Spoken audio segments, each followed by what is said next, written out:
हुकूमत दहशत गर्दों के सामने झुक गई, हर शोबे में नाकाम हो गई। वसीयत का पैगाम है, गो सेलेक्टेड गो।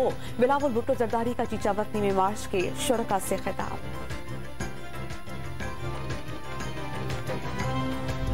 खानेवाल में पीपल्स पार्टी के मार्च के दौरान ड्रोन कैमरा टकराने से आसिफा भुट्टो जख्मी। उड़ता ड्रोन कंटेनर पर बिलावल के साथ खड़ी आसिफा के चेहरे पर लगा। पीपल्स पार्टी के मुहाफिजों ने निजी चैनल से वाबस्ता ड्रोन ऑपरेटर को पकड़ लिया। मुल्तान के अस्पताल में इलाज के बाद आसिफा साहिवाल पहुंच गई।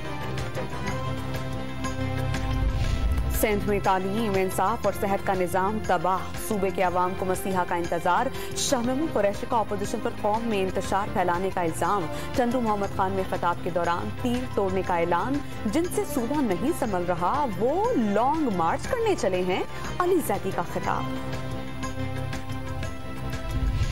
और लेजेंडरी स्पिनर शेन वॉर्न 52 साल की उम्र में इंतकाल कर गए।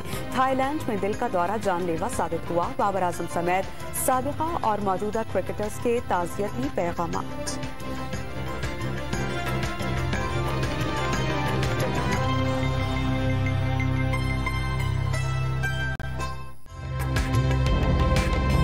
ताज़ा तरीन वीडियोस के लिए हमारा YouTube चैनल सब्सक्राइब करके बेल आइकन प्रेस कीजिए ताकि आपको मिले हर अपडेट सबसे पहले।